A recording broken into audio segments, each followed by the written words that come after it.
Hello, नमस्कार दोस्तों। मैं बंटी सुनेजा आप सभी का फिर से एक बार स्वागत करता हूं अपने चैनल सोलफुल बंटी पे।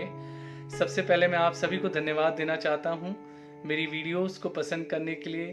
उन पे कमेंट्स और व्यूज़ देने के लिए। Thank you so much. और सब्सक्राइब करने के लिए दिल से बहुत बहुत शुक्रिया।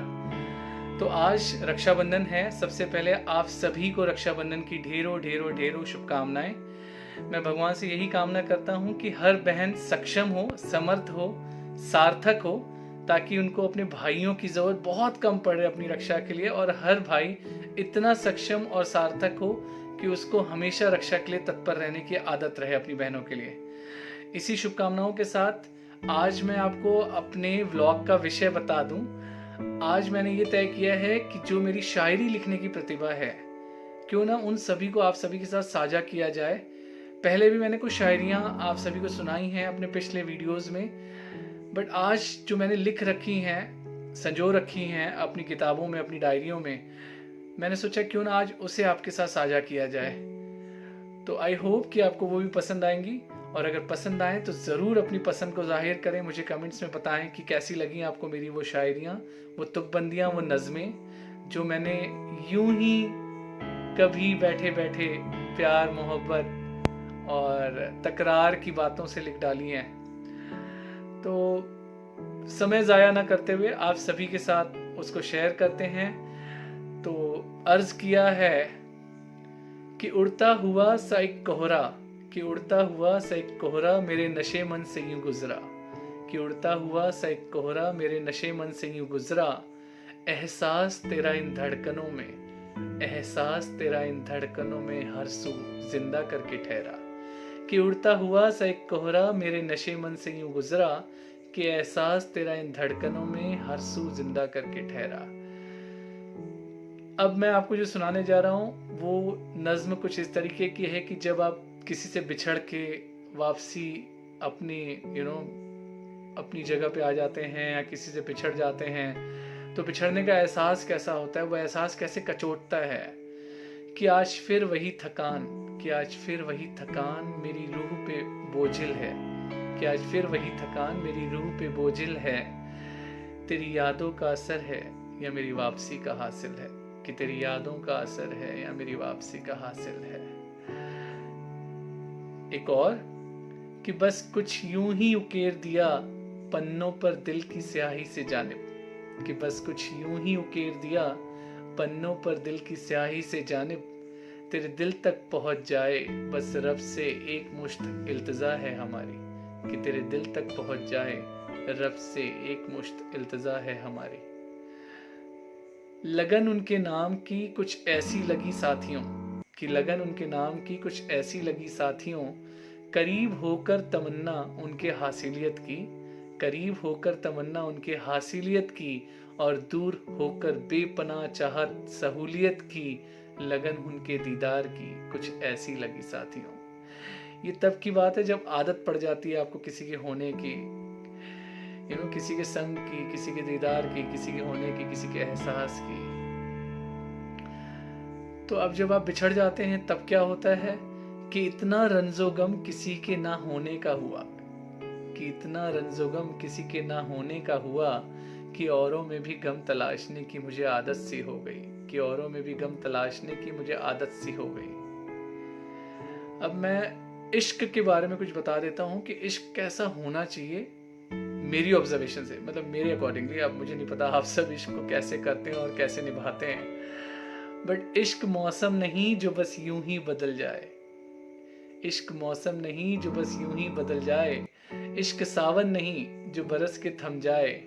इश्क अगन नहीं जो भड़के जले राख हो जाए, इश्क वो खुशबू नहीं जो महके और फना हो जाए, इश्क फितरत नहीं जो वक्त के साथ बदले और पलट जाए, इश्क मेरा शौक नहीं जो दिल भरा और पूरा हो जाए। ऐ मेरे नादान दोस्त, इश्क तो है जैसे तेरी और मेरी सांसें, कि जिसके होने से जिंदगी है और जिसके ना होने से कुछ भी नहीं, कि जिसके होने से जिंदगी है और जिसके ना होने से कुछ भी नहीं। आई होप कि आप इससे इत्तेफाक रखेंगे कि इश्क ऐसा ही होना चाहिए।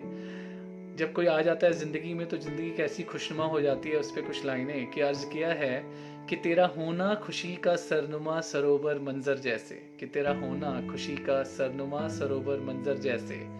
ज़िंदगी ज़िंदा हो गई तेरी सांसों की खुशबू से, कि ज़िंदगी ज़िंदा हो गई तेरी सांसों की खुशबू से। और जब आप मुलाकात कर लेते हैं तो उसके बाद जब कुछ कहना सुनना होता है तब कैसे हालात होते हैं। उस पर कुछ लाइनें कि कुछ सुनना भी था कुछ सुनाना भी था, कि कुछ सुनना भी था कुछ सुनाना भी था, बेजुबां ये दिल बेवजह ही हो गया, बेजुबां ये दिल बेवजह ही हो गया, कि किस कदर तू ज़रूरी मेरे हर पल में है चश्मे बदूर, कि किस कदर तू ज़रूरी मेरे हर पल में है चश्मे बदूर, धड़कने भी न गवारा दिल में जब से हुआ तू मुझसे दूर, कि धड़कने भी न गवारा जब से हुआ तू मुझसे दूर, कतरा कतरा ढलती हर शाम का कश्मकश तेरी जिंदा करे, कतरा कतरा ढलता हर शाम कतरा कतरा ढलती हर शाम तेरी कश्मकश को जिंदा करें, हर वक्त तेरी ख्वाहिशें हर वक्त तेरे लिए दुआ, आमीन ए खुदा कर ले बस यही मंजूर, आमीन ए दुआ कर ले बस यही मंजूर, कि किए बहुत जतन पर हो न सका तुझसे मैं जुदा, कि किए बहुत जतन पर हो न सका मैं तुझसे जुदा। ये उनके लिए है जो बहुत कोशिश करते हैं कि हम किसी को भुला दें, हम आगे बढ़ जाएं, बट वो कर नहीं पाते। तो किए बहुत जतन पर हो न सका मैं तुझसे जुदा, क्या करूं मैं हूं एक मामूली इंसान और तू बन बैठा है मेरा खुदा, कि क्या करूं मैं हूं एक मामूली इंसान और बन बैठा है तू मेरा खुदा। अब मैं आज की दुनियादारी के बारे में कुछ बताता हूँ आपको, जो मैंने लिखा है कि आज की दुनिया कैसी है, कैसे लोग फितरतें बदलते हैं, मुखौटे चेहरे बदल लेते हैं, कैसे लोग बदल जाते हैं, कि कितना आसान है यूँ चेहरे बदल लेना, कि कितना आसान है यूँ चेहरे बदल लेना, मुखौटों के बाजार में खरीदार बेशुमार हैं, कि मुखौटों के बाजार में खरीदार बेशुमार हैं। अब मैं आपको बताऊं कि जब हम किसी के साथ किसी के साथ अपनी भावनाओं से कनेक्ट हो जाते हैं या जुड़ जाते हैं, और जब वो दूर होता है तो दूर रहते हुए जो भावनाएं हैं वो कैसी होती हैं, और जब आप उनसे मिल लेते हैं तो क्या होता है, कि दूरियां ही बेहतर थी हमनवा की फिक्रमंदी में, कि दूरियां ही बेहतर थी हमनवा की फिक्रमंदी में, नज़दीकियों से हमारा हमनवा ही बेपरस्त हो गया, कि नज़दीकियों से हमारा हमनवा ही बेपरस्त हो गया। एक और दोस्तों, ये उर्दू में मैंने लिखी है, पता नहीं मेरी उर्दू कितनी अच्छी है, बट जो आया दिल में वो लिख दिया, कि वही शब भर अश्कों से लबरेज ये गमगीन दिल, कि वही शब भर अश्कों से लबरेज ये गमगीन दिल, इंतहाई तकल्लुफ से हुआ राजी, कि वही शब भर अश्कों से लबरेज ये गमगीन दिल, इंतहाई तकल्लुफ से हुआ राजी, कि अश्के गम से आगे भी है दिली मंजिल, कि अश्के गम से आगे भी है दिली मंजिल। तो इन्हीं गुड थॉट्स के साथ, जुदाई वाले कुछ